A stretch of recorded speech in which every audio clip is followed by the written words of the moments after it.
Hello everyone, welcome to ఐరేజ్ academy. సెషన్లో మనం mock test 53 quant solutions part 2 discuss చేద్దామండి. మీకు పార్ట్ 1లో 20 వరకు కవర్ అయినాయి. ఈ సెషన్లో ఇంకో 20 క్వశ్చన్ డిస్కస్ చేద్దాం మనం. Question number 21. Train A and B start at the same time. Train A travels at 60 km/h from station X to Y and train B travels at 75 km/h from station Y to X. They cross each other after 1 hour and 20 minutes. What is the distance between station X and Y? రెండు రైళ్లు ఏ మరియు B ఒకేసారి బయలుదేరాయి. ఏ రైలు X నుండి వైకి 60 కిలోమీటర్ల వేగంతో, B rail why నుండి ఎక్స్కి 75 km/h వేగంతో ప్రయాణించాను. వారు 1 గంట 20 నిమిషాల తర్వాత కలుసుకొనిరి. అయితే ఎక్స్ మరియు వైల మధ్య దూరం ఎంత? చాలా సింపుల్ క్వశ్చన్ కదండి. చూడండి, రెండు ట్రైన్లు ఏ అనేది ఇక్కడ నుండి ఇటు బయలుదేరుతుంది, బి అనేది ఇటు నుండి ఇటు వస్తుంది. ఇది ఎక్స్ నుండి వైకి బయలుదేరితే అది వై నుండి ఎక్స్కి బయలుదేరుతుంది. దీని స్పీడ్ ఏమో మీకు 60 అన్నారు, దీని స్పీడ్ ఏమో 75 అన్నారు. ఈ రెండు ట్రైన్లు ఎంతసేపు తర్వాత కలుసుకుంటాయండి? గంట 20 నిమిషాలు, అంతే కదండి, గంట 20 నిమిషాలు. సో డిస్టెన్స్ ఎంత? డిస్టెన్స్ D = ఇవి రెండు మీకు ఆపోజిట్ డైరెక్షన్లో వెళ్తున్నాయి కాబట్టి రిలేటివ్ స్పీడ్ ఏమవుతుందండి? ప్లస్ అవుతుందా? 60 + 75 ఎంత? 135. ఓకే. టైం ఎంత? 1 hour + 20 minutes, అంటే 20 minutes ఎంత? 1/3 కాబట్టి 4/3 అవర్సా? 4/3 అవర్స్ సబ్స్టిట్యూట్ చేసుకోండి. ఇక్కడ 3 4 times 12 and 1 carry 3 5 times. So 45 × 4 ఎంత అండి మీకు? 180. డిస్టెన్స్ ఎంత అండి? 180 kilometers. Option D. Question number 22. Bhajan Singh purchased 120 reams of paper at 80 per rim. He spent 280 on transportation, paid octroi at the rate of 40 paise per rim and 72 to the coolie.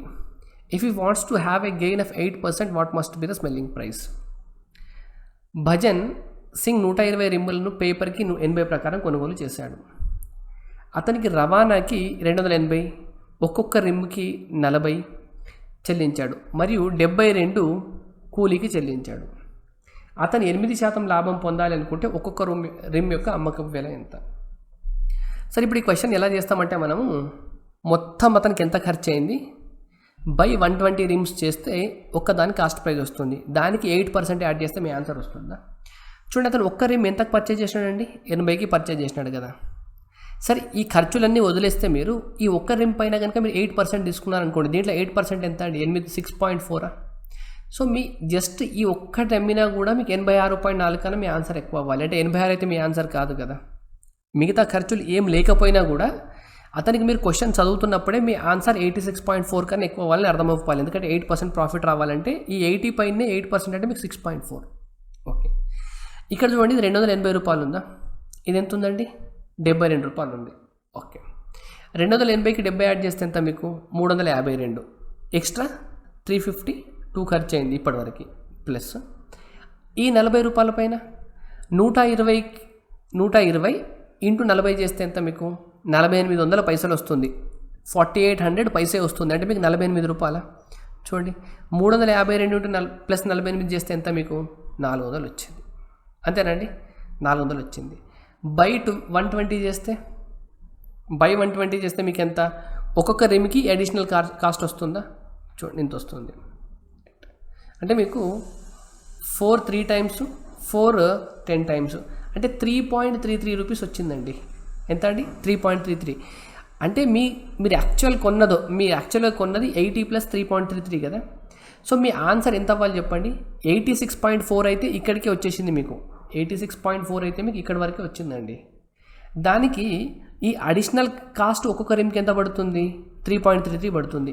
మళ్ళీ మీరు దీనిపైన 8% profit వేస్తే మీ answer greater than 3.33 add చేయాలి కదా. చూడండి, సింపుల్గా మీరు apply చేస్తే 86కి 3 89 కన్నా మీ ఆన్సర్ ఎక్కువ ఉండాలండి. అంటే ఇది మీ ఆన్సర్ కాదు, ఇది మీ ఆన్సర్ కాదు, ఇది మీ ఆన్సర్. మీ ఆన్సర్ అనేది దీనికన్నా ఎక్కువ ఉండాలి. 86.4 అనేది మీకు ఇక్కడ నుండే వచ్చింది. మిగతా ఖర్చులన్నీ కలుపుకుంటే మీకు 3.33 రూపీస్ పడుతుంది ఒక రిమ్. 3.33 వేసుకున్నా కూడా మీ ఆన్సర్ 89 దాటుతుందండి. ఇక దీనిపైన నేను లాభం యాడ్ చేయలేదు. ఇటువంటి క్వశ్చన్స్ని మీరు ఇలా చేయాలండి కొంచెం. Question number 23. In a college, the number of students studying arts, commerce and science are in the ratio 2:3:5 respectively. If the number of students in arts, commerce and science is increased by 15, 20 and 25% respectively, then the new ratio of students in arts, commerce and science respectively is. ఒక కళాశాలలో arts, commerce మరియు science చదువుతున్న విద్యార్థుల నిష్పత్తి వరుసగా 2:3:5. Arts, commerce మరియు సైన్స్ల విద్యార్థుల సంఖ్యను వరుసగా 15%, 20% మరియు 25% పెంచితే వరుసగా ఆర్ట్స్, కామర్స్ మరియు సైన్స్ విద్యార్థుల నూతన నిష్పత్తి ఎంత? సరే, ఇటువంటి క్వశ్చన్స్కి మీకు షార్ట్ ట్రిక్ ఉంటుందండి. మీకు ఆర్ట్స్లో ఎంత పర్సెంట్ పెరిగింది అండి? 15% పెరిగిందా? అంటే ఇంతకు ముందు ఉన్న దానికన్నా ఇప్పుడు 15% నెంబర్ ఆఫ్ స్టూడెంట్స్ పెరిగినారంటే ఇప్పుడు కొత్తగా ఎంత పర్సెంట్ అయినట్టు? 115% అయినట్ట. మీకు 115%లో మీకు 23 ఉంది చూడండి. దీన్ని మీరు 23 × 5 అని రాసుకోవచ్చా? మీ ఆన్సర్ 23 మల్టిపుల్ ఉండాలండి. అంటే ఫస్ట్ పార్ట్లో ఎక్కడ మీకు ఇది 23 అండి, ఇది 23నా, ఇది 23నా, ఇది 23నా. సో మీకు డైరెక్ట్గా ఆన్సర్ ఇక్కడ మార్క్ చేయొచ్చు. ఇక్కడ 23 రాకపోవడానికి రీజన్ ఏముంటుందంటే ఈ రెండు పార్ట్లలో కూడా మీకు 23 వచ్చే ఛాన్స్ ఉంటే ఇక్కడున్న 23 ఇక్కడున్న 23 క్యాన్సిల్ అయ్యి 23 రాదండి. అంటే ఫర్ ఎగ్జాంపుల్ ఇది 115%, ఇది ఎంత అవుతుంది అప్పుడు మీకు 120%. ఈ 120%లో మీకు 23 ఉంటుందా అండి? ఉండదు, కాబట్టి ఇక్కడ క్యాన్సిల్ కాదండి. నేను చెప్పేది అర్థమవుతుందా? ఇక్కడ మీకు 115%లో మీకు 23 ఉంది కాబట్టి మీ ఆన్సర్ 23 మల్టిపుల్ రావాలి. మీరు అనుకోవచ్చు 23 క్యాన్సిల్ అయ్యే ఛాన్స్ ఉంటుంది కదా సార్ రేషియోలు అంటే. ఎస్, క్యాన్సిల్ అయ్యే ఛాన్స్ ఉంటుంది. ఎప్పుడు ఇటు సైడ్ కూడా మీకు 23 మల్టిపుల్స్ వస్తాయి. మీకు 120 అనేది 23 మల్టిపుల్ కాదు, 125 అనేది మీకు 23 మల్టిపుల్ కాదు కాబట్టి. సో నేను డైరెక్ట్గా ఏం చూడకుండా ఆన్సర్ మార్క్ చేయొచ్చు. లేదా మీకు ఏమన్నారండి, ఆర్ట్స్, కామర్స్ అండ్ సైన్స్లో చదువుతున్న విద్యార్థులు 200, 300, 500 అనుకోవచ్చా? 2:3:5 అంటే దీంట్లో 15% పెరిగింది. 15% అంటే ఎంత? 15% ఇంక్రీజ్ ఉంటే 230 అవుతుందా? ఓకే. దీంట్లో నుండి మీకు ఎంత పెరిగిందండి? 20% పెరిగింది. అంటే 20% అంటే మీకు ఎంత అవుతుంది? 360 అవుతుందా? దీనికి మీరు 25% పెంచాలి. 25% అంటే ఎంత? దీంట్లో 1/4 అంటే 125 అంటే 625 అవుతుంది. ఇక్కడ మీకు 5తో క్యాన్సిల్ చేస్తే ఇది 46 అవుతుంది, 5తో క్యాన్సిల్ చేస్తే 72 అవుతుంది, ఇది 125 అవుతుంది. ఇంకా ఇక్కడ వరకే ఆగిపోతుందండి, ఎందుకంటే నెక్స్ట్ మీకు 5తో క్యాన్సిల్ అవ్వదు కాబట్టి. ఇదంతా చేసేదానికన్నా మీకు 15% పెరిగిందంటే 115% అవుతుంది. 115%లో మీకు 23 ఉంది కాబట్టి 23 మల్టిపుల్ మీ ఆన్సర్ కావాలి. మీరు డైరెక్ట్గా మార్క్ చేయొచ్చు. Question number 24. A and B start an enterprise together with A as active partner. A invests ₹5,000 and ₹2,000 more after 8 months. B invests ₹4,000 and withdraws 2,000 after 9 months. Being the active partner, A takes 100 per month as allowance from the profit. What is the share of B if the profit per year is 6,700? A మరియు Bలు కలిసి ఒక వ్యాపారాన్ని ప్రారంభించారు. A working partner. A 5,000తో వ్యాపారం ప్రారంభించి 8 నెలల తర్వాత 2,000 అధికంగా పెట్టుబడి పెట్టాడు. బి 4,000తో వ్యాపారం ప్రారంభించి 9 నెలల తర్వాత 2,000 విరమించుకున్నాడు. ఏ వర్కింగ్ పార్ట్నర్ కాబట్టి నెలకి 100 జీతంగా పొందుతున్నాడు. సంవత్సరాంతానికి మొత్తం లాభం 6,700 అయినచో అందులో బి వాటా ఎంత? చూడండి, ఏకి బికి ఏ ఎంత ఇన్వెస్ట్మెంట్ పెడుతున్నాడు? స్టార్టింగ్లో 5,000తో వ్యాపారం ప్రారంభించి 8 నెలల తర్వాత 2,000 అధికంగా పెట్టుబడి పెట్టాడు. అంటే స్టార్టింగ్లో అయితే ఒక 8 months వరకు ఎంత ఉందండి? 5,000 ఉంది. సో ఇక అన్ని దగ్గర మీకు సున్నాలు ఉన్నాయి కాబట్టి నేను సున్నా తీసుకోవాల్సిన అవసరం లేదండి. మీకు ఇన్వెస్ట్మెంట్లో ప్రతి దగ్గర ఉంది కాబట్టి నేను డైరెక్ట్గా 5 × 8 రాసుకుంటున్నాను. ప్లస్ నెక్స్ట్ 4 monthsకి తన ఇన్వెస్ట్మెంట్ ఎంత ఉందండి? 5కి ఇంకొక 2,000 ఎక్స్ట్రా యాడ్ చేసినారు కాబట్టి 7. బి ఎంతతో స్టార్ట్ చేసినాడు? 4,000తో స్టార్ట్ చేసినాడు. 9 నెలల తర్వాత 2,000 విరమించుకున్నాడు. అంటే 9 నెలల వరకు ఇంత ఇన్వెస్ట్మెంట్ ఉంది. దీని తర్వాత 2,000 తీసేసుకుంటే 4 నుండి 2 పోతే ఇంకా 2 ఉంటుంది. ఇంకొక 3 monthsకి ఇంత ఉంది. ఇన్వెస్ట్మెంట్ ఇంటూ టైం రేషియో మీకు ఎలా వచ్చిందండి? 540, 7 నెలల 28, అంటే ఇక్కడ 68 వచ్చింది రేషియో. అంటే మీరు ప్రాఫిట్స్ ఈ రేషియోలో పంచుకోవాలి. మీరు ఇప్పుడు 9 నెలల 36, 36 + 6 అంటే ఎంత? 42. ఇది 221 టైం క్యాన్సిల్ అవుతుంది, 234 టైమ్స్ క్యాన్సిల్ అవుతుంది. అంటే ప్రాఫిట్ని ఏ రేషియోలో పంచుకోవాలండి? ఈ రేషియోలో పంచుకోవాలి. వీళ్ళకి వచ్చిన మొత్తం 6,700 ప్రాఫిట్లో ఏ వర్కింగ్ పార్ట్నర్ కాబట్టి అతనికి నెలకి ఎంత? 100 రూపాయలు జీతం ఇస్తున్నారు. నెలకి 100 రూపాయలు శాలరీ లాగిస్తే 12 నెలలకి ఎంత? 1,200 ఇవ్వాలి. అంటే మీ 6,700 ప్రాఫిట్లో 1,200 అయితే ఏకి ఇచ్చేస్తారు కదా. మిగిలింది ఎంత అండి? 5,500. ఈ 5,500ని వీళ్ళిద్దరి మధ్యలో పంచాలి 34:21 రేషియోలో. టోటల్ ఎంత? 55 కదా. 55 పార్ట్స్ అనేది కనుక మీకు 5,500 అయితే 21 పార్ట్స్ ఎంత? 2100. Option C. Question number 25. Watermelon weighing 20 kg contains 96% of water by weight. It is put in sun for some time and some water evaporates so that now it contains only 95% of water by weight. The new weight of the watermelon would be. ఒక పుచ్చకాయ బరువులో 96% నీరు ఉండి పుచ్చకాయ బరువు 20 కిలోలు. దాన్ని కొంతసేపు ఎండలో ఉంచితే కొంత నీరు ఆవిరయ్యింది. ప్రస్తుతం నీరు 95% బరువు మాత్రమే ఉంది. పుచ్చకాయ కొత్త బరువు ఎంత? మీకు సింపుల్ క్వశ్చన్ అండి, and very very important question. ఇది మీరు ఒక 5 స్టార్ పెట్టుకున్న మీకు ఎగ్జామ్లో వచ్చే ఇంపార్టెంట్ క్వశ్చన్ ఇది. మీకు గ్రేప్స్ ఎలా ఫామ్ అవుతాయండి? గ్రేప్స్ నుండి కిస్మిస్ ఉంటుంది కదా, మనకి గ్రేప్స్ నుండే కదా కిస్మిస్ వచ్చేది. గ్రేప్స్లో ఉన్న వాటర్ కంటెంట్ అంతా ఎవాపరేట్ అయిపోయింది అనుకోండి, మిగిలేది కిస్మిస్. అంటే ఇప్పుడు గ్రేప్లో మీకు గుజ్జు ఉంటుంది ప్లస్ వాటర్ ఉంటుంది. ఆ వాటర్ వెళ్ళిపోతే మిగిలిన గుజ్జే మీకు కిస్మిస్ లాగా తయారవుతుంది కదా. అంటే గ్రేప్లో ఉన్న గుజ్జు కిస్మిస్లో ఉన్న గుజ్జుకు సమానం అవుతుంది, కానీ గ్రేప్లో ఉన్న వాటర్ మాత్రం బయటకు వెళ్ళిపోతుంది. సేమ్ కాన్సెప్ట్ అండి. వాటర్ మెలన్ మీకు 20 కేజీలు ఉంది. 20 కేజీలో 96% వాటర్ ఉందంట. 96% వాటర్ ఉందంటే దాంట్లో గుజ్జు ఎంత ఉంటుందండి? 4% ఉంటుందా? ఇప్పుడు దీంట్లో నుండి అంటే 20 కేజీలో 4% ఏముంటుందండి? పల్ప్ ఉంటుంది, పల్ప్ గుజ్జు. ఇక్కడ మీకు 96% వాటర్ అంటే మిగిలిందంతా పల్ప్ కదా, గుజ్జు 4% ఉంటుంది. ఈ పుచ్చకాయని కనుక మీరు ఎండలో పెడితే దాంట్లో నుండి కొంచెం వాటర్ ఎవాపరేట్ అయిపోయిందంట. వాటర్ ఎవాపరేట్ అయిపోతుంది, కానీ ఇంతకుముందు గుజ్జు ఎంత ఉంటుందో ఇప్పుడు కూడా గుజ్జు అంతే ఉంటుంది కదండి. సో ఇప్పుడు ఎంత ఉండాలండి గుజ్జు? ఇప్పుడు ఫర్ ఎగ్జాంపుల్ వాటర్ ఆవిరైపోయిన తర్వాత పుచ్చకాయ ఒక X కేజెస్ ఉందనుకోండి. ఈ X కేజెస్లో గుజ్జు ఎంత ఉందంట? 95% వాటర్ ఉంటే 5% కదా గుజ్జు ఉండాల్సింది. ఓకే, అంటే పల్పు ఇంతకుముందుకి ఇప్పటికీ పల్పు మారదు కాబట్టి మీకు ఈ రెండు సేమ్ అవ్వాలండి. సో 5 అనేది 20తో 4 టైమ్స్ క్యాన్సల్ అవుతుంది. ఇక్కడ పర్సెంటేజ్ క్యాన్సల్ అవుతుంది. సో X ఈక్వల్ ఎంత వచ్చిందండి? 4 × 16. అంటే మీకు కొత్తగా ఉన్న ఈ వాటర్ మెలన్ వెయిట్ అనేది 16 కేజెస్ ఉంటుంది. Option D. Question number 26. A can complete a work in 7 1/9 more days than A and B working together, while B take 2 1/4 days more to complete a work alone than A and B working together. How much time B alone can do it? ఒక పనిని పూర్తి చేయడానికి A మరియు Bకి కలిపి పట్టే సమయం సమయం కంటే A ఒక్కడికే 7 1/9 రోజులు అధికంగా పడుతుంది. B ఒక్కడికే 2 1/4 రోజులు అధికంగా పడుతుంది. అయినా B ఒక్కడికే ఎంత సమయం పడుతుంది? ఈ క్వశ్చన్ ఎలా చేస్తామంటే సార్, మనకు ఫార్ములా ఉంటుందండి మీకు టైమ్ అండ్ వర్క్లో. ఫర్ ఎగ్జాంపుల్ A + B ఒక వర్క్ చేయడానికి ఎంత టైం పడుతుందండి? ఒక X డేస్ పడుతుంది అనుకోండి. ఇద్దరు కలిసి చేస్తే ఒకరోజు X డేస్లో పడితే ఆ పని A ఒక్కడే చేస్తే ఎన్ని రోజులు పడుతుందండి? ఇద్దరు చేస్తేనే X డేస్లో పడుతుందంటే ఒక్కడు చేస్తే ఖచ్చితంగా X కన్నా ఎక్కువ పడుతుంది కదా, అంటే X + A డేస్ పడుతుంది కదా. అర్థమైందా? ఇప్పుడు ఇద్దరు కలిపి చేస్తేనే మీకు X డేస్లో పడితే B ఒక్కడే చేస్తే ఎక్కువ పడుతుంది కదా, దాన్ని X + B డేస్ అనుకోవచ్చా? అంటే ఇద్దరు కలిసి కనుక ఒక పని చేయడానికి X డేస్ టైం పడితే, A ఒక్కడే ఆ పని చేయడానికి X + A డేస్ టైం పడితే, B ఒక్కడే ఆ పని చేయడానికి X + B డేస్ టైం పట్టింది అనుకోండి, మీకు X = √AB అవుతుందండి. ఇది మీకు ఫార్ములా. అర్థమైందా? ఇక్కడ ఏ వాల్యూ ఏమి ఇచ్చినారండి?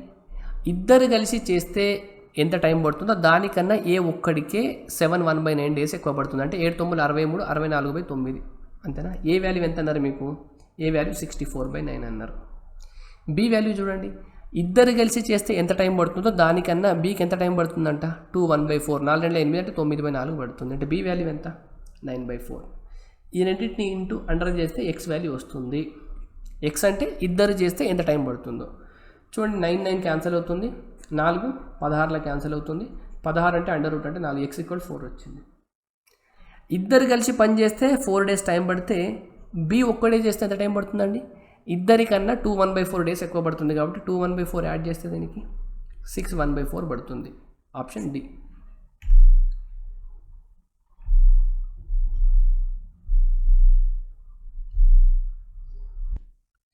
Question number 27. A hemisphere and a cone have equal bases. If their heights are equal, the ratio of their curved surface areas is. ఒక అర్ధగోళము మరియు ఒక శంకువుల భూములు ఆధారాలు సమానం, వాటి ఎత్తులు కూడా సమానమైతే వాటి వక్రతల వైశాల్య నిష్పత్తి ఎంత? చూడండి, కంపారిజన్ దేనికి చేసినారండి? ఒక హెమిస్పియర్కి ఒక కోన్కి. రెండిటి యొక్క బేసెస్ ఏమంట అంటే దీని రేడియస్ కనుక ఆర్ అయితే దీని రేడియస్ కూడా ఆర్ అవ్వాలి. హైట్ కూడా సేమ్ అన్నారండి. దీని హైట్ ఆర్ అయింది అనుకోండి, అప్పుడు దీని హైట్ కూడా మీకు ఆరే అవ్వాలి కదా. మీకు హెమిస్పియర్లో ఇక్కడ ఆర్ ఉంటే ఇక్కడ ఆరే ఉంటుంది కదా. ఓకే, కర్వ్డ్ సర్ఫేస్ ఏరియాకి రేషియో అడిగినారండి. దీని కర్వ్డ్ సర్ఫేస్ ఏరియాకి ఫార్ములా ఏముంటుందండి? 2πr² కదా, 2πr². దీని కర్వ్డ్ సర్ఫేస్ ఏరియాకి ఫార్ములా πr/l. ఎల్ అంటే స్లాంట్ హైట్. మీకు ఇక్కడ ఆర్ ఉంది, ఇక్కడ ఆర్ ఉంటే ఇది √2r అవ్వాలి కదా, √2r. మీకు 1:1:√2 రేషియోలో ఉంటుంది కాబట్టి ఇది మీకు √2r అవుతుంది. లేదా మీరు పైథాగరస్ థీరం అప్లై చేయండి. పై క్యాన్సల్, ఆర్తో క్యాన్సల్. ఇక్కడ దీన్ని మీరు √2:1 లాగా రాసుకోవచ్చు అండి. √2తో క్యాన్సల్ చేసి ఇక్కడ √2 ఉంటుంది, ఇక్కడ 1 ఉంటుంది. So √2:1. Option C. Question number 28. A solid toy is in the form of a right circular cylinder with hemispherical shape at the bottom and cone at the top. Their common diameter is 4.2 cm and the height of the cylindrical and conical portions are 12 and 7 cm respectively. The approximate volume of the solid is. ఒక గట్టి ఆట బొమ్మ అడుగు భాగం అర్ధగోళాకృతిని, పై భాగం శంకు ఆకృతిని కలిగిన ఒక లంబవర్తీయ స్తూపం ఆకారంలో ఉంది. వీటి అన్నిటి ఉమ్మడి వ్యాసం 4.2 సెంటీమీటర్. స్తూపాకారపు మరియు శంకు ఆకారపు భాగముల ఎత్తులు వరుసగా 12, 7 సెంటీమీటర్లు. ఆ గట్టి బొమ్మ యొక్క ఘన పరిమాణం ఎంత? మీకు ఎలా ఉందంటే ఒక సిలిండర్ ఉందండి, ఇలా సిలిండర్ ఉందా? Solid toys in the form of a cylinder with hemispherical shape at the bottom. అంటే బాటంలో మీకు ఒక హెమిస్పియర్ ఉంది ఇలా, టాప్లో ఒక కోన్ ఉంది ఇలా. Okay, there common diameter is 4.2. Diameter 4.2 అంటే రేడియస్ ఎంత అవ్వాలి? 2.1 అవ్వాలి. ఇవంతా మీకు కామన్ రేడియస్, ఇక్కడ 2.1 అని ఇచ్చినారు. And height of the cylindrical and conical portions are 12 and 7. ఈ సిలిండర్ పార్ట్ యొక్క హైట్ ఏమో మీకు 12 అంటున్నారు, కోనికల్ పార్ట్ యొక్క హైట్ ఎంత అంటున్నారు? మీకు 7 అంటున్నారు. సో ఇక్కడ 2.1 అంటే ఇది కూడా మీకు 2.1 అవుతుంది కదా, 2.1 అవుతుంది. ఇప్పుడు ఇది మొత్తం యొక్క వాల్యూమ్ కావాలండి. మీకు మొత్తం వాల్యూమ్ కావాలంటే మీరు ఇండిపెండెంట్గా దీని వాల్యూమ్ తీసుకోండి. మీ కోన్ వాల్యూమ్కి ఫార్ములా ఏముంటుంది? 1/3 పై r² అంటే ఎంత? 2.1 హోల్ స్క్వేర్, హైట్ అంటే h ప్లస్ మీకు 1/3, సరే ఇక్కడ 2/3 అండి. నెక్స్ట్ మీరు దీన్ని తీసుకుందాం మనం, హెమిస్పియర్ది. 2/3 పై r³ అంటే 2.1 whole cube plus cylinder volume pi r² h అంటే 2.1 whole square into h. Okay, ఇటువంటి చేస్తున్నప్పుడు మీరు ఏం చేయాలంటే ఫస్ట్ కామన్ ఉన్నాయి బయట తీసుకోండి. కామన్ టర్మ్స్ కనుక మీరు బయట తీసుకుంటే ఇప్పుడు మీకు కామన్ టర్మ్ పై ఉందండి, పై ఉంది, 2.1 హోల్ స్క్వేర్ ఉంది, 2.1 హోల్ స్క్వేర్ ఉంది, రైట్. ఇక్కడ మీకు 7/3 మిగిలింది ఫస్ట్ దాంట్లో. ఓకే, ఇక్కడ చూడండి 2.1 హోల్ స్క్వేర్ అంటే ఇక్కడ మీకు 2/3 ఇంటూ ఒక 2.1 మిగిలిందా ప్లస్ ఇక్కడ మీకు 2.1 హోల్ స్క్వేర్ వెళ్ళిపోతే ఇక్కడ మీకు ఎంత మిగిలిందండి? 12 మిగిలింది.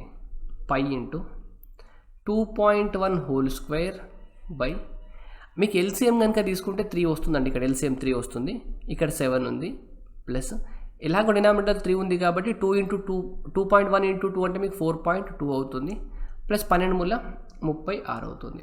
ఇంకా ఇక్కడ నుండి మీరు క్యాలిక్యులేషన్ చేయడం ఈజీ అండి. మీకు పై అంటే 22/7, 2.1 హోల్ స్క్వేర్ అంటే నేను దీన్ని డినామినేటర్లో 100 రాసుకొని 441 రాయొచ్చు అండి. 21/10 రాసుకోవచ్చు. 21 స్క్వేర్ అంటే 441/100. ఇక్కడ డినామినేటర్లో మీకు 3 ఉంది. 36 + 4 ఎంత? 40 అంటే 47.2. ఇక్కడ నుండి మీరు సింప్లిఫై చేస్తే మీ ఆన్సర్ వచ్చేస్తుందండి. చూడండి ఎలా సింప్లిఫై చేద్దాం మనం. సరే 7తో కనుక సింప్లిఫై చేస్తే ఇది మీకు 7లో క్యాన్సిల్ అవుతుందండి. చిన్న నెంబర్ ఉంది కాబట్టి మీకు ఎడార్లో 42 అవుతుంది, 5 మిగులుతుంది. అంటే ఈ నెంబర్ మీకు క్యాన్సిల్ అవ్వదు. సో 7తో దీన్ని క్యాన్సిల్ చేద్దాం. చూడండి 7, 3 ఎంత అండి? మీకు 21 అంటే 21ని క్యాన్సిల్ చేస్తుంది. ఓకే, ఇప్పుడు మీకు డినామినేటర్లో మీకు ఏం మిగిలిందండి? 100 ఉంది. నేను ఈ స్టెప్ని నేను ఇక్కడ రాస్తున్నా చూడండి. మీకు 22 ఉంది, 21 ఉంది, డినామినేటర్లో మీకు 100 ఉంది అండ్ ఇంటూ 47.2 ఉందా. మీరు అప్రాక్సిమేట్ చేయడానికి ట్రై చేయండి. అప్రాక్సిమేట్, ఎందుకంటే ఇక్కడ మీకు డెసిమల్ వాల్యూస్ ఇవ్వలేదు కాబట్టి మీకు జనరల్గా ఏమవుతుందండి, 21 × 21 చేస్తే మీకు ఎంత వస్తుంది? 441 వస్తుంది. ఈ రెండింటిని కనుక మీరు ఇంటి చేస్తే 21 × 21 చేస్తే ఎంత వస్తుంది? మీకు 441 వస్తుంది. ఇంకోటి ఎక్స్ట్రా ఉంది కాబట్టి 441కి 20 యాడ్ చేస్తే 461, ఈ వాల్యూ మీకు 462 అయిపోతుంది. అంతేనా? 462 ప్లస్ 47.2 అవుతుంది. అంతేనండి, 47.2. రైట్, ఇక్కడ మీకు 100 ఉందా? చూడండి, దీన్ని కనుక నేను డెసిమల్ కనుక పెట్టుకున్నాను అనుకోండి, క్యాలిక్యులేషన్ మీకు సింపుల్ చేయడానికి ఇక్కడ 10 అయిపోతుందా? అంటే ఈ రెండు నెంబర్లు చూడండి ఎలా ఉన్నాయి మీకు, 46.2 ఉంది, 47.2 ఉంది.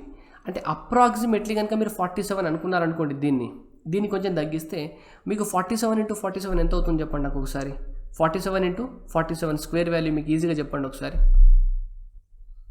ఇప్పుడు మీరు కనుక చూస్తే ఇది మీకు 47కి దగ్గరలో ఉంది, ఇది 47కి దగ్గరలో ఉంది. అంటే ఇది 47 కన్నా ఎక్కువ ఉంది, మీకు 47 కన్నా తక్కువ ఉందా? మీకు 47 స్క్వేర్ వాల్యూ మీకు 2209 అండి. స్క్వేర్ వాల్యూస్ మీకు గుర్తుంటే మీకు 47 స్క్వేర్ వాల్యూ మీకు 2209 కదా. ఇది దీనికన్నా ఎక్కువ తీసుకున్నారు, ఇక్కడ కొంచెం తగ్గించినారు. సో మీ ఆన్సర్ దీనికి దగ్గరలో రావాలండి. అంటే ఇక్కడ డినామినేటర్లో 10 ఉంది కాబట్టి మీకు 220కి దగ్గరలో ఆన్సర్ రావాలి. సో 220కి దగ్గరలో మీకు ఒకటే ఆప్షన్ ఉందండి. చూడండి, ఇది చాలా ఎక్కువ ఉంది. సరే, మీకు ఇంకా మీకు క్లారిటీగా కావాలనుకుంటే నేను దీన్ని ఎలా రాస్తా అంటే చూడండి, 47 - 0.8 అని రాయొచ్చా దీన్ని? ఓకే, దీన్ని నేను 47 + 0.2 అని రాయొచ్చా? ఇప్పుడు ఈ రెండింటిని స్క్వేర్ చేస్తే మీకు ఏమొస్తుందండి? 2209 వస్తుందా? 2209 వస్తుంది. ఇప్పుడు మీరు నెక్స్ట్ క్యాలిక్యులేషన్ ఏం చేయాలి? 47 × 0.2 రావాలి. 47 × 0.2 అంటే ఎంత? మీకు 9.4 అవుతుంది. 47 - 0.8 ఎంత అవుతుంది? జనరల్గా చేసి చూడండి, ఇక్కడేమో 9.4 అవుతుందా? 47 × 0.4 అంటే మీకు 9.4 అవుతుంది. మైనస్ 47 × 8 అంటే ఎంత? చూడండి, 7 × 56, 5 క్యారీ వస్తుంది, 8 × 32, 32కి 5 క్యారీ వచ్చింది, 32 37 అంతేనా? అంటే 37.6 అయింది, -37.6 అయింది మీకు. అండ్ ఇప్పుడు మీరు 0.8ని 0.2తో మల్టిప్లై చేస్తే ఎంత వస్తుంది? 2 × 8 16 వస్తుంది కాబట్టి ఇక్కడ మైనస్ సింబల్ ఉంది కాబట్టి -0.16 వస్తుంది. అంతేనండి? సింపుల్గా మీరు క్యాలిక్యులేషన్ చేసి చూడండి. 220కి మీరు 9.4 యాడ్ చేస్తున్నారు, కానీ మైనస్ చేసే వాల్యూ ఎక్కువ ఉంది. అంటే మీకు వచ్చే ఆన్సర్ 2209 కన్నా తక్కువ రావాలి. అర్థమైందా? అండ్ ఇక్కడ ఉంది కాబట్టి ఇక్కడ పాయింట్ వస్తుంది. అంటే మీ ఆన్సర్ 220 కన్నా తక్కువ రావాలండి. చూడండి, అప్పుడు మీకు 218 వస్తుంది. ఇక మిగతా ఇవన్నీ అలా లేవు మీకు. Question number 29. If I travel by bus, I reach office 20 minutes late. And if I travel by car, I reach 15 minutes early. If the distance between my home and office is 30 km, then the difference of the reciprocal of average speed of bus and the car in seconds per meter is.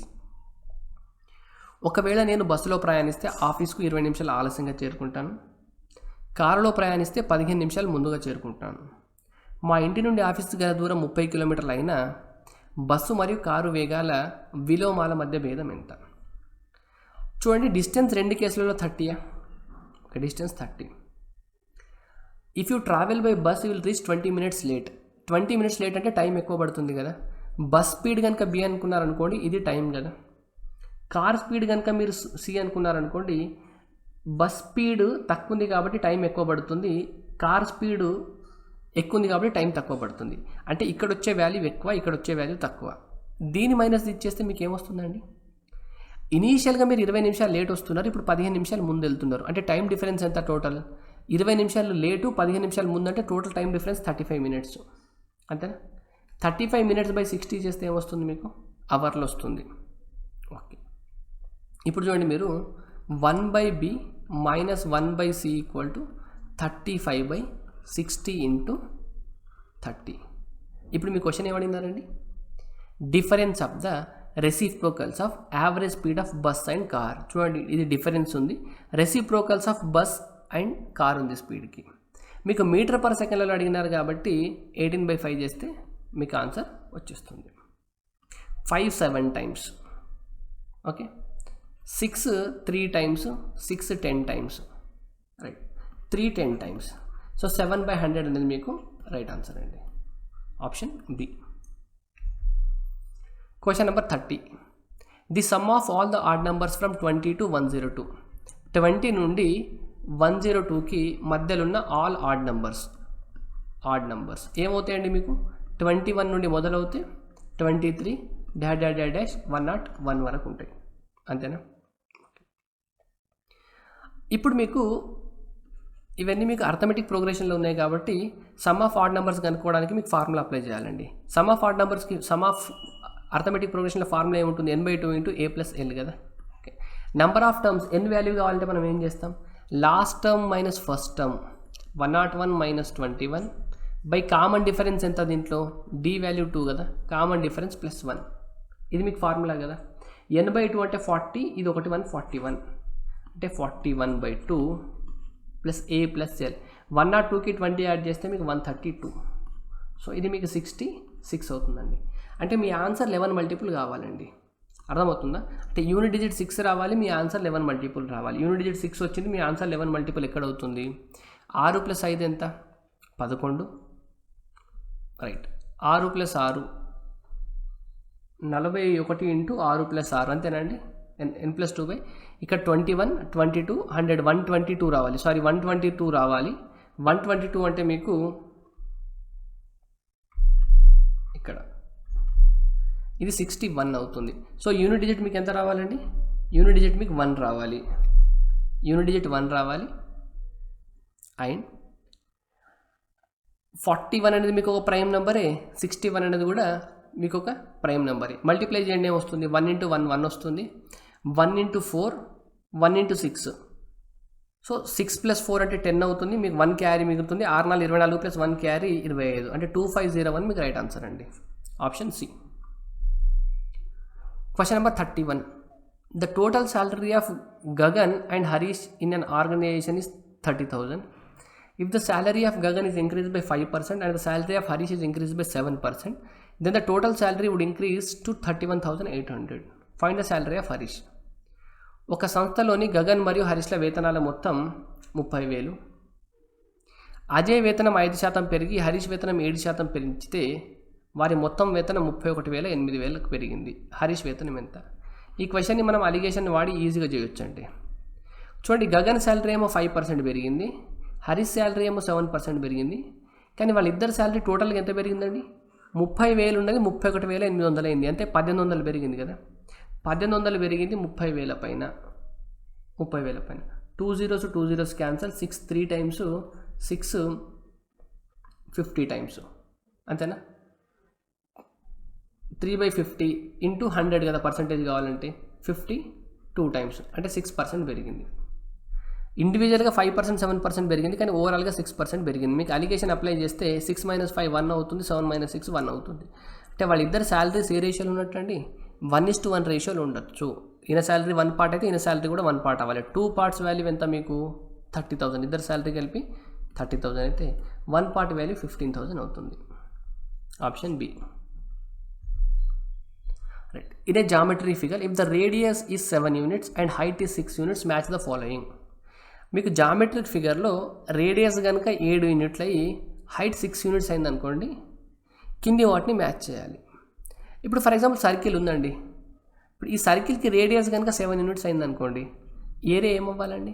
Circle radius 7 units అయితే area 154 అవ్వాలని, perimeter 44 అవ్వాలని మనం చాలాసార్లు discuss చేసామండి, ఇది మీకు గుర్తుండాలి. So ఇప్పుడు ఏరియా ఆఫ్ సర్కిల్ 154 ఎక్కడ ఉందండి? 3 ఉంది. అంటే మీకు ఫస్ట్ పార్ట్లో ఏకి ఏమవ్వాలి? 3 అవ్వాలి. ఏకి ఎక్కడ ఉంది?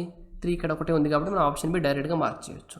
ఇంకా మిగతావి మీరు ఏవి కూడా కనుక్కోవాల్సిన అవసరం లేదు ఇంకా, ఎందుకంటే మనకి ఏ ప్లేస్లో 3 కనుక వేరేవి ఉంటే అప్పుడు మనం క్యాలిక్యులేట్ చేయాల్సిన అవసరం ఉండేదండి. Question number 33. 1320 books of same variety are divided among 7 men, 11 women and 5 boys such that each woman get 3 times as many as a boy and a man as many as women and a boy together. Then one woman's share of book is. ఒక బాలుని కంటే 3 రెట్లు ఎక్కువ వచ్చేటట్టుగాను, ఒక పురుషునికి ఒక స్త్రీ మరియు ఒక బాలుని కలిపి వచ్చే వాటికి సమానంగా అందేటట్లు ఒకే మాదిరిలోని 320 పుస్తకాలను 7 పురుషులు 11 మంది స్త్రీలు మరియు 5 పిల్లలకు విభజించారు. అప్పుడు ఒక స్త్రీ వాటా పుస్తకాల సంఖ్య ఎంత? ఇక్కడ మీ ఫస్ట్ ఏంటంటే మీ దగ్గర టోటల్ 1320 పుస్తకాలు ఉన్నాయండి. 1320 పుస్తకాలు ఉన్నాయి. మీ దగ్గర 7 మెన్ ఉన్నారు, 11 విమెన్ ఉన్నారు అండ్ 5 బాయ్స్ ఉన్నారు. 1320 బుక్స్ని మీరు 7 మెన్, 11 విమెన్ అండ్ 5 బాయ్స్ మధ్య పంచాలి. అలా పంచుతున్నప్పుడు each women get 3 times as many as a boy. అంటే విమెన్ బాయ్, బాయ్కి ఒకటి వస్తే ఉమెన్కి 3 బుక్స్ రావాలి. ఒక బాయ్కి కనుక ఒక బుక్ ఇస్తే ఉమెన్కి 3 ఇవ్వాలి. And a man as many as a woman and a boy together. మ్యాన్కి ఎంత రావాలంటే వీళ్ళిద్దరికి కలిపి ఎంత వస్తాయి అన్ని రావాలి. అంటే ఈయనకి 4 బుక్స్ వస్తే ఈమెకు 3 బుక్స్ వస్తే ఈమెకు ఒక బుక్ ఇవ్వాలంటే మీకు 1x ఉంటే 3x ఉంటే 4x బుక్స్ ఇవ్వాలి, అంతేనా? రైట్. మొత్తం మీకు 7 మెన్ ఉన్నారు, ఒక్కొక్క మెన్కి 4x బుక్స్ ఇవ్వాలి. అంటే టోటల్ ఎన్ని బుక్స్ ఇవ్వాలండి మెన్కి? 28 బుక్స్ అయిపోయినాయి. 11 ఉమెన్కి 3 బుక్స్, ఒక్కొక్కళ్ళకి 3x బుక్స్ అంటే 33x బుక్సా? 5 బాయ్స్కి ఒక్కొక్కళ్ళకి x బుక్స్ అంటే 5x బుక్సా? సో ఈ టోటల్ బుక్స్ ఎంత అండి మీకు? 1320 కదా. ఓకే, 28 ఇక్కడ చూడండి. 28 + 5 అంటే 33, 33 + 5 అంటే 66. 66x = 1320 అయితే x వాల్యూ ఎంత అవుతుందండి? 20 అవుతుందా? చూడండి 2 times క్యాన్సిల్ అవుతుంది. 20 x20 అయితే మీకు ఏమడిగినారు? Women share of books is, then 1 women, ఒక ఉమెన్కి ఎంత రావాలి? 3x అనుకుంటే 3 × 20 60 రావాలి. Option C. Question number 34. A leak in the bottom of a tank can empty the full tank in 6 hours. An inlet pipe and fill water at the rate of 4 liters a minute. When the tank is full, the inlet is opened and due to the leak, the tank is emptied in 9 hours. Find the capacity of the tank. ఒక tank అడుగు భాగంలో ఉన్న ఒక leakage ఆ ట్యాంకును 6 గంటల్లో ఖాళీ చేయగలదు. ఒక పైపు ఆ ట్యాంకులోకి నీటిని నిమిషానికి 4 లీటర్ల మేర నింపగలదు. ఆ ట్యాంకు నిండినప్పుడు ఈ పైపుని తెరిచారు, కానీ లీకేజీ వలన ఆ ట్యాంకు 9 గంటల్లో ఖాళీ అయినది. అయినా ఆ ట్యాంకు యొక్క ఘనపరిమాణం ఎంత? ఇక్కడ మీరు చూడండి, ఈ క్వశ్చన్ని నేను 2 రకాలుగా చెప్తాను అండి. నేనేదో ఒక బెస్ట్ మెథడ్ అంటున్నాను, అది మీకు కొంచెం లాజికల్గా ఉంటుంది, అర్థం చేసుకోండి. ఇంకోటి మనం నార్మల్ మెథడ్ అండి. ఈ మెథడ్ మీకు అందరికీ తెలిసి ఉంటుంది ఆల్మోస్ట్గా. ఓకే, ఇక్కడ ఏం జరుగుతుందండి? ఒక ట్యాంక్ని ఒక లీకేజీ 6 గంటల్లో ఖాళీ చేయాలండి. జనరల్గా ఒక ట్యాంక్ కనుక నిండి ఉందనుకోండి, ఆ ట్యాంక్ని ఒక లీకేజ్ ఉంది, ఆ లీకేజ్ 6 గంటల్లో ఖాళీ చేస్తుంది.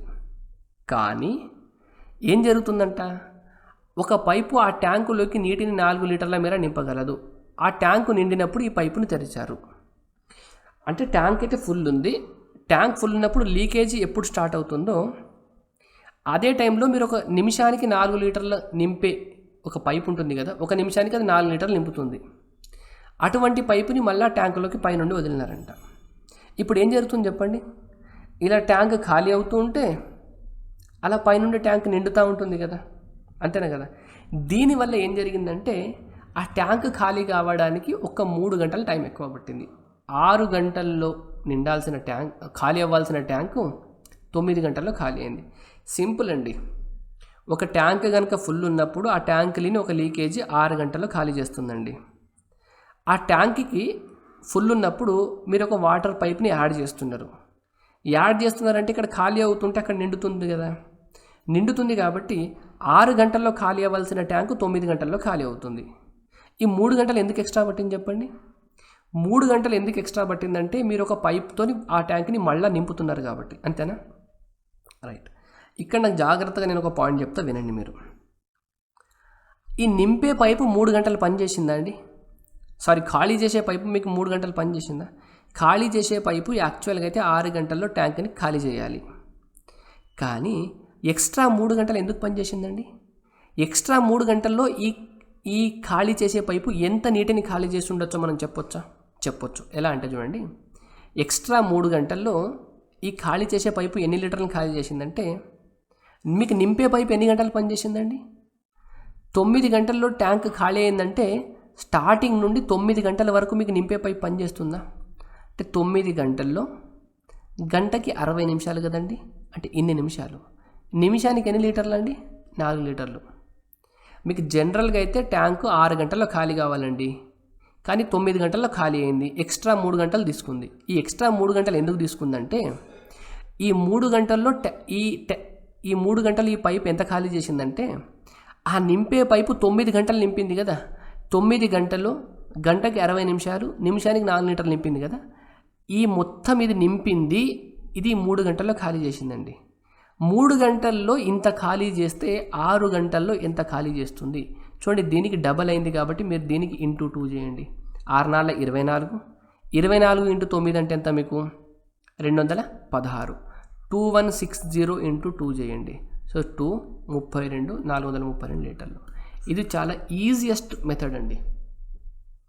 మీకు 6 గంటల్లో నింపాల్సింది 9 గంటల్లో నిండుతుందంటే ఆ ఎక్స్ట్రా టైం ఎందుకు పట్టిందో, ఎక్స్ట్రా టైం అయితే ఎందుకు పట్టింది?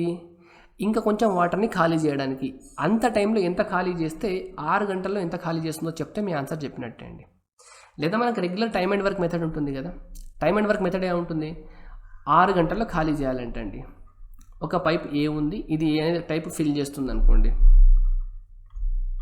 ఏ అనే పైప్ మీకు ఫిల్ చేస్తుంది, ఇది బీని లీకేజ్ అనుకుందాం. ఇది 6 గంటల్లో ఫిల్ చేయాలి. కానీ ఇది ఏ అండ్ ఇది బి, ఈ రెండు పని చేయడం వల్ల ఏ ఏమో ఫిల్ చేస్తుంది, బి ఏమో ఎంటీ చేస్తుంది. ఇలా చేయడం వల్ల 9 గంటల టైం పట్టిందా? సో నేను ట్యాంక్ కెపాసిటీని ఒక 18 లీటర్లు అనుకుంటున్నానండి. 18 లీటర్లు అనుకుంటే ఇది 6 కదా. 6 గంటలు ఖాళీ చేస్తుందంటే 2 లీటర్లు ఖాళీ చేస్తున్నట్ట. ఇది మీకు అవర్స్, ఇది మీకు అవర్స్. ఓకే, ఇక్కడ చూడండి, ఇది 9 గంటల్లో 2 కలిపి 9 గంటలు పట్టిందంటే ఎంత? సరే, ఇక్కడ 6 × 3 కాబట్టి 9 × 2, 9 × 2 కదా. ఇదేమో మీకు నింపే పైప్ అండి. ఏ బి ఒక్కటే కనుక పనిచేస్తే 6 గంటల్లో ఖాళీ అవుతుంది.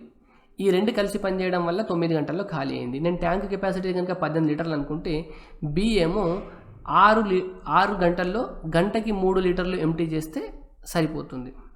ఇప్పుడు ఏ ప్లస్ బి కలిపి పనిచేసినప్పుడు 18 లీటర్లు 9 గంటల్లో ఖాళీ అయిందంటే గంటకి 2 లీటర్లు ఎంటీ అయినట్టు. దీని మీనింగ్ అదేనా? చూడండి, ఇక్కడేమో గంటకి 3 లీటర్లు ఎంటీ అవ్వాలి, ఇక్కడ గంటకి 2 లీటర్లు ఎంటీ అవ్వాలి. అంటే ఇది ఫిల్ చేసేది గంటకి ఎంత ఫిల్ చేయాలండి? గంటకి 1 లీటర్ ఫిల్ కావాలి. అంతే అండి. ఫిల్ చేసేది కనుక గంటకి 1 లీటర్ ఫిల్ అయితే ఇది గంటకి 3 లీటర్లు ఎంటీ చేస్తే నెట్ గంటకి ఎంత అవుతున్నట్టు? 2 లీటర్లే ఎంటీ అవుతున్నట్టు కదా. ఇది అర్థమైంది. కానీ మీకు దీని కెపాసిటీ ఎంత ఇచ్చినారండి? ఇది గంటకి 1 లీటర్ ఎంటీ చేస్తుందండి. గంటకి 1 లీటర్. అదే నిమిషానికైతే 1 లీటర్ పర్ అవర్ కదా. నిమిషానికైతే ఎంత అవుతుందండి? 1/60 పర్ మినిట్. అంతే చెప్పండి. 1 గంటలో గనక 1 లీటర్ ఎంటీ చేస్తే 60 నిమిషాల్లో, అంటే 1 నిమిషానికంటే 60 చేస్తాం కదా, 1/60 లీటర్ పర్ మినిట్ని ఎంటీ చేస్తుంది. కానీ మీ క్వశ్చన్లో ఎంత ఇచ్చినారండి?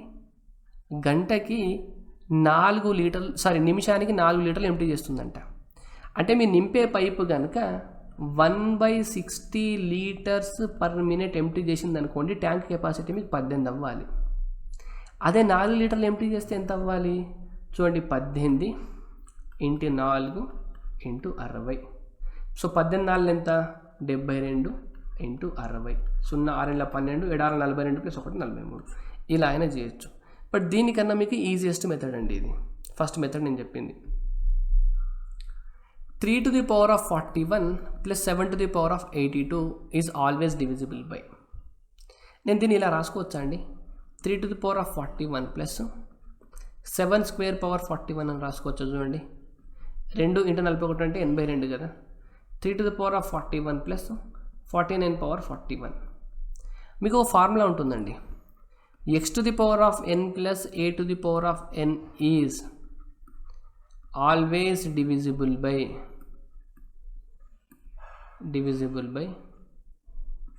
x +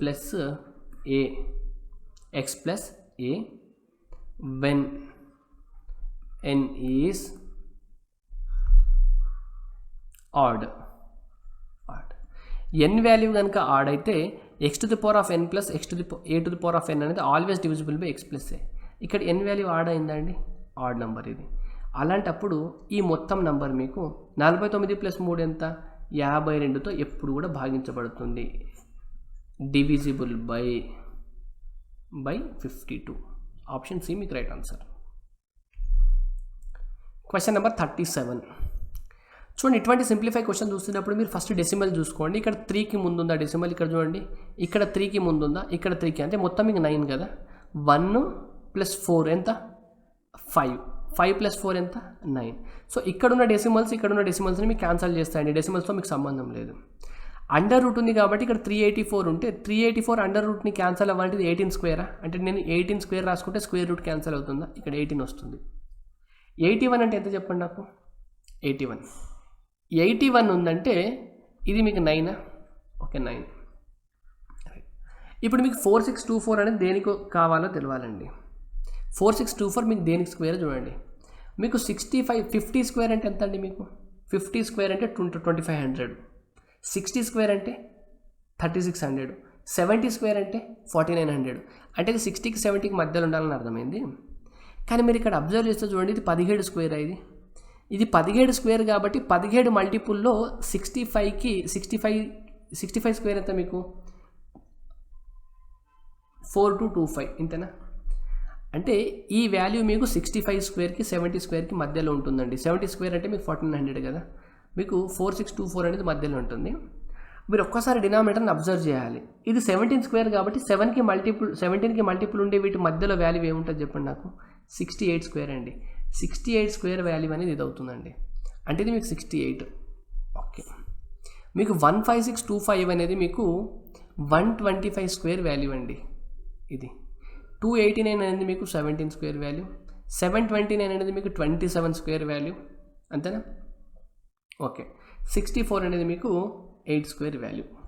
రైట్, ఇది 17 4 ఎంత, 17 4 68, ఇది 9 3 టైమ్స్, ఇది 3 6 టైమ్స్, 6 4 24, ఇది 8 ఉంది అంటే ఇది 3. ఓకే, అంటే మీకు మొత్తానికి ఆన్సర్ ఏమొచ్చిందండి, 3/125 వచ్చింది. రైట్, 3/125 అంటే ఏం చేస్తాం చెప్పండి. మనకి ఒక డెసిమల్ పెట్టుకొని 3 zeros పెట్టుకున్నాం అనుకోండి, డెసిమల్ పెట్టుకొని, లేదా దీన్నే మీరు ఇంకా సింపుల్గా ఎలా చేయొచ్చు అంటే చూడండి, 3/25 × 5 రాసుకోవచ్చు దీన్ని. రైట్, మీకు 1/25 వాల్యూ ఎంత అండి, మీకు 1/25 అంటే మీకు 0.4 కదండి. 0.4 × 3/5 చేయండి. చూడండి, 3 4 12, 1.2/5 ఎంత వస్తుందండి మీకు అప్పుడు ఎంత వస్తుంది మీకు, 0 పెట్టుకుంటే 5 2 10 అవుతుంది, 2 మిగులుతుంది, మళ్ళీ మీకు 4 అవుతుంది, అంతేనా. 0.024 రావాలి మీకు. రైట్, మీకు 1/25 అంటే 0.04 అండి. 0.04 కాబట్టి ఇక్కడ మీకు ఏమొస్తుంది, ఈ వాల్యూ, ఇది మీకు 0.12 వస్తుంది, అప్పుడు 0.024 అవుతుంది. ఆప్షన్ సి రైట్ ఆన్సర్ మనకి. ఓయ్, క్వశ్చన్ నెంబర్ 38. అప్ టు ఇక్కడ 50 టర్మ్స్ అండి. రైట్, ఇక్కడ నుండి 1 -4 5 -8 ఇక్కడ +5 ఇలా మీరు అప్ టు ఎంత అంటే 50 టర్మ్స్ కదా, 50 టర్మ్స్. ఓకే, మీరు కనుక అబ్జర్వ్ చేస్తే మీ ఆన్సర్లో అయితే ఖచ్చితంగా పాజిటివ్ వాల్యూ రాదండి, ఎందుకంటే మీకు నెగిటివ్ సైన్ ఉన్న వాల్యూ పెద్ద నెంబర్ ఉంది కాబట్టి. ఇదైతే షూర్ కదా మీకు. ఓకే, నేను ఫస్ట్ పాజిటివ్ నెంబర్స్ ఉన్నవి నీకు రాసుకుంటాను అండి. 1 5 9 ఇలా రాసుకుంటే ఈ పాజిటివ్ నెంబర్లు మీకు 25 టర్మ్స్ అవుతాయి. నెక్స్ట్ మైనస్ సైన్ కనుక కామన్ తీసుకుంటే 4 + 8 + 12 డాష్ ఇవి ఒక 25 టర్మ్స్ అవుతాయి మీకు, అంతేనా. మొత్తం 50లో నెగిటివ్ టర్మ్స్ ఉన్నవి, దాంట్లో మైనస్ కామన్ తీసుకుంటే 4 8 12 ఇవి అవుతాయి. పాజిటివ్ టర్మ్స్ ఉన్నాయి, ఇవి ఒక 25 టర్మ్స్ అవుతాయి. దీనికి సపరేట్గా ప్లస్, దీనికి సపరేట్గా ప్లస్ చేసుకున్నాం అనుకోండి, మనకు ఆన్సర్ ఈజీగా వచ్చేస్తుంది కదండి.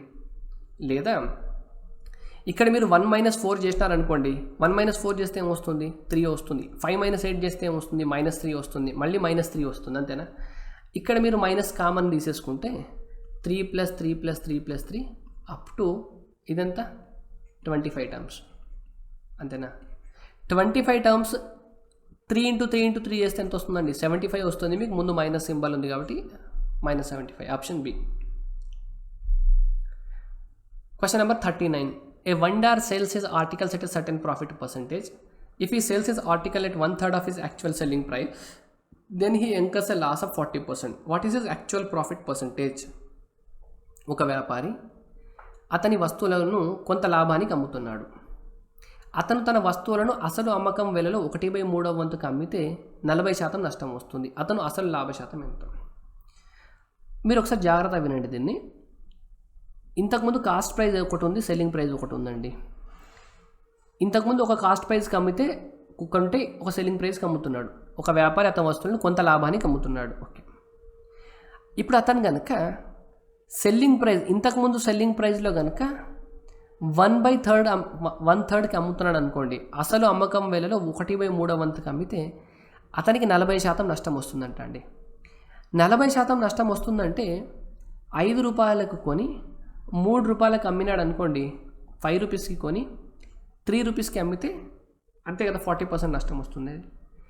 ఈ 3 రూపీస్కి అమ్మడం అనేది ఎప్పుడండి? ఇంతకు ముందు దాంట్లో 1/3కి అమ్మితే. అంటే ఇంతకుముందు ఎంతకు అమ్మాలి? అతను 9 రూపాయలకు అమ్మాలి, ఎంతనా? ఇప్పుడు అతనికి 40% నష్టం వస్తుందంటే 5కి కొని 3కి అమ్ముతున్నట్టు. ఈ 3కి ఎప్పుడు అమ్ముతున్నాడు? ఇంతకుముందు దాంట్లో 1/3కి అమ్మినప్పుడు. ఇప్పుడు 1/3 వాల్యూ 3 అయితే ఇంతకుముందు ఎంత అమ్మాలి? 9 అమ్మాలి. మీకు కాస్ట్ ప్రైస్ వాల్యూ 2 కేసులలో సేమ్ ఉంది కదండి. ఏమన్నాడు? కొంత లాభానికి అమ్ముతున్నాడు. ఇంతకుముందు అమ్మిన వేళలో కనుక 1/3కి అమ్మితే ఇప్పుడు 40% అయింది, 40% లాస్ వస్తుంది అన్నాడు. ఇంతకుముందు కాస్ట్ ప్రైస్ ఇప్పుడు కాస్ట్ ప్రైస్ సేమ్ ఉంది. సో 5కు కొని 9కి అమ్మితే ఎంత అండి? 4 లాభం. అంటే 4/5 అంటే ఎంత అండి? మీకు 80% కదా. ఇంతకుముందు అతను 80% ప్రాఫిట్కి అమ్మేది. ఇక్కడ చూడండి 937x8y7. ఈ నెంబర్ కనుక మీకు 11తో డివైడ్ అవుతే x+y యొక్క మ్యాక్సిమం వాల్యూ ఎంత అని అడిగినారండి. ఈ క్వశ్చన్ చూడగానే మీరు ఈ ఆన్సర్ అవుట్ రైట్గా ఎలిమినేట్ చేయవచ్చు అండి. ఎందుకంటే మీకు x+y వాల్యూ ఖచ్చితంగా గ్రేటర్ దెన్ 18 కావద్దండి. అంటే x+y value less than or equal to 18 అవ్వాలి. ఎందుకంటే మీకు ఎక్స్కి హయ్యెస్ట్ వాల్యూ ఏం తీసుకోవచ్చు అంటే సింగిల్ డిజిట్ నెంబర్ 9 ఉంటుంది. హయ్యెస్ట్ తీసుకుంటే 9 తీసుకోవాలి, అంతేనా? 9 అయినా కూడా మీకు 18 ఉండాలి. 18 కన్నా ఎక్కువ అయ్యే ఛాన్సే లేదు మీకు. ఇది మినిమం కామన్ సెన్స్, రైట్? 11కి మనకి డివిజిబిలిటీ రూల్ ఎలా ఉంటుంది? Sum of the odd places minus sum of the even places equal to 11 or 0 రావాలి. 7 + 8 ఎంత? 15. 15 + 7 ఎంత? 22. 22 + 9 ఎంత? 31. ఈ 31 నుండి మీరు దేన్ని x+y+3 x+y+3ని కనుక మైనస్ చేస్తే మీ ఆన్సర్ 11 రావాలి లేదా 0 రావాలి. చూడండి, మీ ఆప్షన్లో హైయెస్ట్ వాల్యూ ఎంత ఉంది? 11 ఉంది. సో నేను x+y వాల్యూ కనుక 17 ఉంది. 17 + 3 తీసుకున్నాను అనుకోండి, ఎంత అవుతుంది? 20 అవుతుంది. 31 - 20 చేస్తే ఎంత? 11. సెట్ అయింది కదా. సెట్ అయింది కాబట్టి మీ ఆన్సర్ ఏమవ్వాలండి? డి అవ్వాలి మనకి. Option D right answer.